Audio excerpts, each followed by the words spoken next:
Okay, tell us a little bit about how you met. You tell them. I did. I was already playing told them. at Reed Hall. Yeah. But how did we start dating? Yeah, that's a question. I don't remember. I think I took you out for a soda once. You were so impressed, you decided you'd like to date me. Oh, Huh? Isn't that right? But then you had to pay for it because I forgot my money. I really don't know. I really don't. Accept that as an answer. Did you have any other girlfriends? You want me to be honest with you? Yes. No. Oh, I had a lot of boyfriends. Yeah, you almost got a heart attack then, didn't you? No, I sure didn't. I didn't. You were enough. I couldn't handle anymore. Oh, okay. So how long did you date? Hmm? I don't. I know we were engaged for a couple of years. How long did we date before that? I don't know. Probably another 2 years. No, we met in 1947 or 6, I guess it was. Or was it 47? And well, it couldn't have been that long, 22. because I was 21 when we got married. You were 25. Is that right? My mother was having a hissy. Yeah. A real hissy. Yeah, she wouldn't even come to our Because wedding. Bob was Catholic. So Dad took me aside and he said, you just better wait till you're 21 and do what you want to do. So Yeah. my brother She's fine. took me to the bus station. I went to St. Louis and we went over to the priest's house and got married. So you said you were Yeah. engaged for 2 years? How Yeah. did he propose? I told you. What? Tell me. We were driving down the superhighway. Oh. Yes, you were. And he threw this little box in my lap and I opened it up and there was a diamond ring in there. And he said, be sure and coat that with clear fingernail polish. Which, to people our age, that means something. Because any metal will turn What do you green think it if you means? don't protect it, you know. However, this happened to be platinum, so. That it wasn't bought from B.C. Clark? You don't need it on a real diamond or jewelry. Yeah, and then we started we lived in that one room down on Yale, remember? When we were first married, you know. Yeah. Anyway, then we were living in a trailer when Beverly was born, because after the war, you couldn't afford a house and apartments were all taken. Couldn't find one, so the only thing is to You buy forgot I was something living to out on the live in. farm with my sister and her husband. My dad's place. Yeah, I remembered that. I just She didn't want to mention. She didn't like that at all. She got all over me because my dog, my Cocker Spaniel, was killing the chickens. So I took my Cocker Spaniel and went back to Sullivan. And she said later on they were driving along and their dog threw up chicken parts all over the place. So somebody was killing them, but it wasn't my dog. Oh. Anyway, from the Well, that's the first trailer, I've heard of this, believe it or not. we bought your grandparents' house, didn't we? Yeah, Yeah, they lived in a little That was house on in Maplewood. they died and my dad took it over and we bought it from him And we lived there, and then we for took $4,000. for that and on a house out in Crestwood, which was a really neat house. It was great, modern, just great. It had a pool table downstairs and a rat skeller with a bar and a patio that came out from the basement door. It was really great. It took them about a year to build it because Bob would go over there every day, and everything they were doing wrong, he'd tell them and they'd correct it, which is good. You can't imagine the things they did wrong. I was there one day and the bricklayer was putting the fireplace in. And I said, I want a raised hearth and a modern fireplace. Well, he was putting them in like you build fireplaces. And I said, no, no, no. Stack the bricks like that, because that would go with the... And he said, okay. And he really liked that. So he's probably kept building that same style Yeah. till some other woman said, "Hey, quit it." Then they put an extra foot on the bedroom instead of the living room. The living room instead of the Oh, bedroom. okay. And they put in metal cabinets, and we wanted wooden cabinets in the kitchen. So they had to take those out and And change they them. hadn't put insulation in. They had to take all the stuff down and It took, put insulation. by the time we got through telling them how they said they were gonna do it, it was almost a Yeah. year. Then they spread paint or cement all over the roof when they're building the chimney up there, and they had to take all the shingles off. And then we lived there not quite a year when Bob got transferred to Oklahoma City. Oh yeah, they put the light over the toilet instead of the Yeah, sink. yeah. Can you imagine? But it was really a neat looking house. It really was. So when did you all get married? When? Mhm. August 1948. We were going to get married Friday the 13th. Not being superstitious, that date meant nothing to me or Bob, but his mother was getting upset, so we put it off a week. And I where don't remember that. where did you get married? In Richmond Heights at the priest's home. At St. Luke's Church, where I went to school, and where I was an altar boy. Huh? Let's see. Then we had these kids. George was born here. The other three were born in St. Louis County. And then when we got them, the kids, we started, I volunteered. You volunteered too. For what? You went over to school to listen to this little girl read. Remember? Oh, you mean when I was a mentor? Yeah. Oh yeah. And then, like I said, I volunteered all over town. And then the two of us volunteered for the library for the blind. And he still does. And then we're both involved with the Friends of the Library. And we have a group that has a gigantic book sale each year. And this past year we made about $250,000 selling books for $1 a piece. And How many books would that take? we have A people bunch. coming in, book dealers coming from all over the country to buy books. What else have we done? I took people to the doctors that had no way of transporting themselves. And you took RSVP. one of the boys' baseball teams one year, didn't you? I got fired from that job though when I had an accident. No, Oh, at the golf course. oh yeah. We volunteered at the golf course. And I got fired And from I that got job. hired on and he got fired. I was a volunteer and got fired. How did that happen? Well, I worked in the caddy shack. In the You were a marshal. no, I got fired. I was working in a caddy barn where they kept the cart barn, and they decided they didn't want any volunteers working in that barn for some reason, and so they just got rid of all the volunteers. And they put me on the payroll where I worked until my knees got And I didn't where want a couldn't full-time stand job, up. so I didn't work anymore. Then you got fired down at what other store? Oh yeah, I got fired from Montgomery Ward. And I was a volunteer too. Hey, pardon me. You have to be pretty bad to get fired as a volunteer. We're in RSVP also. What happened? I love bridge and duplicate bridge. I forgot to mention that. That's been a passion of mine for years.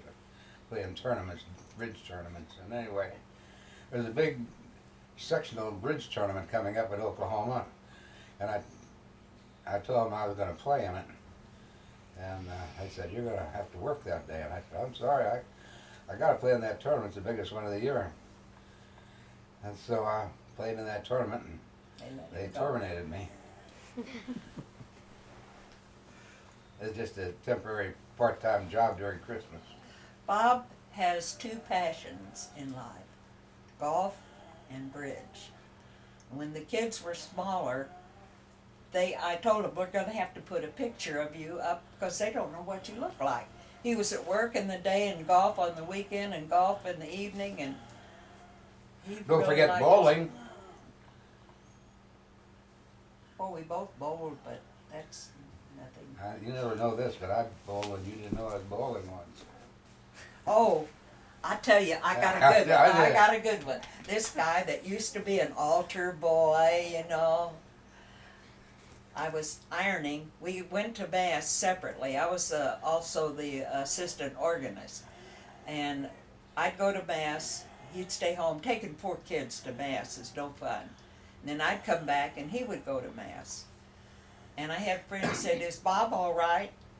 And I said, "Well, as far as I know, why?" And they said, "Well, we were on our way to church and we saw his car parked and he was just sitting there by the side of the road. But he'd come home at the right time when Mass was over." So one day when I was ironing, I turned the TV on and they were having a bowling tournament, and you know those big time bowlers were in town. Guess who was on the second row during I got Mass? I haven't stopped hearing from it ever since. Even bring it up again. I nailed the priest too.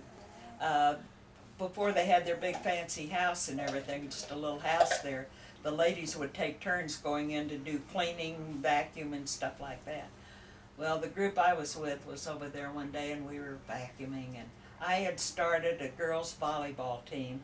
The sister that in charge and I were talking. She said the 7th grade girls, 8th grade, they need something to do because they get to talking about each other. So I started volleyball for them and they loved it.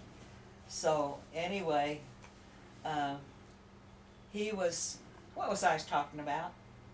I'm old. Volleyball tournament. Yeah, but how did I get that? Oh, I know. We were cleaning the house, cleaning the kitchen, and Father Beckman came in. We got to talking and about the girls' volleyball. And he said, "Yeah, that's real nice." And I said, "You know, we're outside. Some of the fathers made the thing to hold the poles, so if the weather isn't too bad."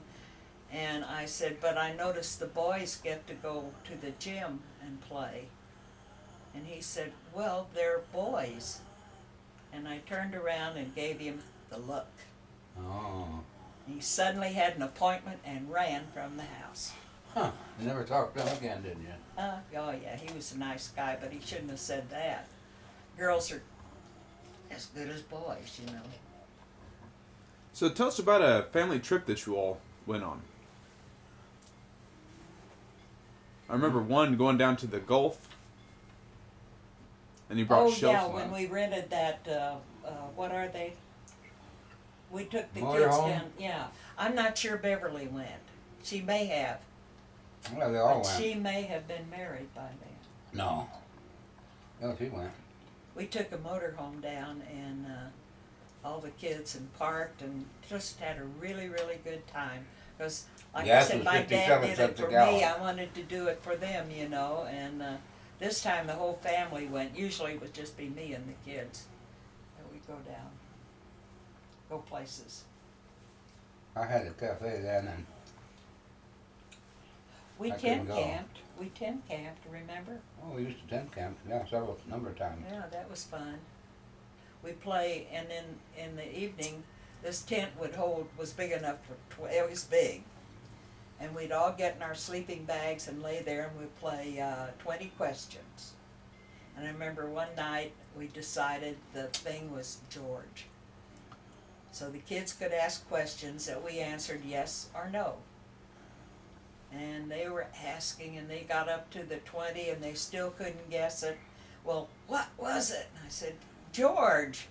And he got the biggest kick out of that. They never did figure out who, you know, animal, vegetable, mineral, what, you know, they never could figure out who it was. We used to take our dogs with us on this camping trip. And one night, middle of the night, we heard this, "Meow, meow." Thought there was some wildcats around or something. And then in the morning we got up and found a litter of puppies. Peaches had a litter of puppies in Alice's bed, I think. And we were out, we're trying to find a place to put a camp, and we'd drive along and look, and finally we saw a forest ranger and see where a good place is, you know. And we said we were down there. He said, you gotta watch, the place is just overcrowded. We said, we just came by a place down near the Red River, I think. And there was a guy down there fishing. He said, I told you, the place is just getting overcrowded. Oh. I think we went over to Fort Sill where they had that, excuse me, during Christmas season. What was it? They had this play, Oh, the Christmas thing. They have it every Easter thing. yeah. They have it there at, in the park there by Fort Sill. Anyway, we camped there, and it says at night, it's from dark until about midnight, the show goes on. And anyway, we were there that night camping, and when we got up in the morning, we looked out, and there in the little creek that went by us, I saw all kinds of buffalo tracks. They'd been around there 10 all night. A herd of buffalo. Sound sleepers, weren't we? So what brought you to Oklahoma? What brought you to Oklahoma? My job, I was this insurance investigator for New York Life, and they needed a man over in this area. And they knew I was such a great inspector that they sent me over. He had to travel down this way No, I was working kidding. cases. But they needed a And man over it'd here. I be was better coming just over to have here us live frequently here on than to job. drive down from St. Louis all the time. Yeah, I was covered a big territory, Oklahoma, Kansas, and Arkansas, and they decided to put me down here so I wouldn't have to travel so far. And I opened up, just worked from my home. They sent me my work over the mail. A lot of times I didn't have anything to do, so I got to play a little extra golf. So what did you do after you left the insurance company? I opened that cafe when we were in school together in Missouri. Anita and I and one of my roommates rented a kitchen and made sandwiches and took them around to the dormitories. What are you laughing at? Anyway, we took these sandwiches around and sold them at the sorority houses and the dormitories. And we were making about $10 a piece. And for just a few hours working that day, that was a lot of money. And so when I had a chance, I had a hankering to get in the business, food business again, and found an ad for this cafe that was for sale, and I bought it, took it over, made quite a success out of it for 17 years. What was the name of it? The Anita Cafe. I just wish we had part of the money our employees stole from us. Oh. Yeah, I got a cigar box full. I used to sell them old customers signed tickets. And I got a whole cigar box full of tickets that And he paid. hadn't leave. I had one guy. He had quite a few tickets in working, keeping there for a few months, and one day, they always paid on time, but one week he just walked off and didn't pay. I never saw him again until about 3 years later. I was out in the front yard and I saw him working on a tree next door, a neighbor's tree. He has a business on working on trees. Anyway, he saw me and he admitted, and he said, "Hi, Bob." He recognized me. And without hesitation, he said, "Hey, don't I have some tickets that owe you?" And I said, "Oh, yeah, a few." And he said, Well, I like to repay him. I said, well, tell you what you do, you can cut down this tree I was going to have cut down. He said, okay. So I got my tree cut down.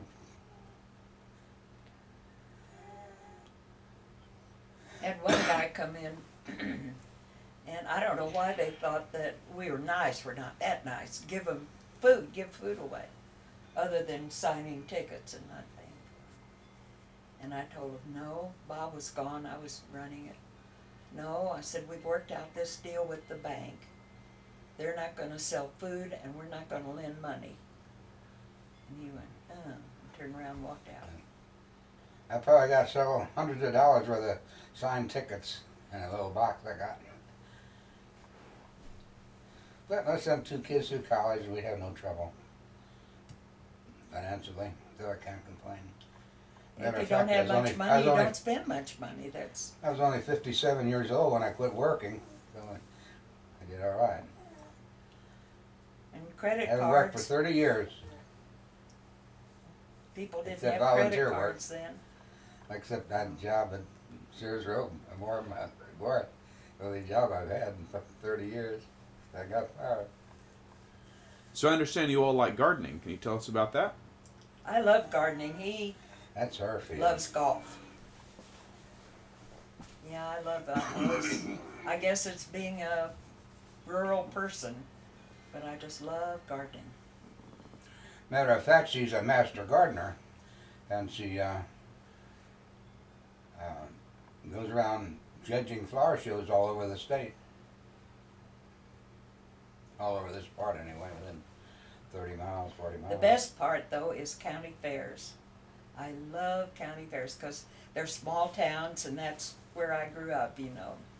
So I've been doing, well, Oklahoma County Fair and Kingfisher, where's El Reno? Canadian County, and sometimes to the north a little, and a couple times over at Potawatomi County. And it's fun. It is fun. You get to visit with the folks.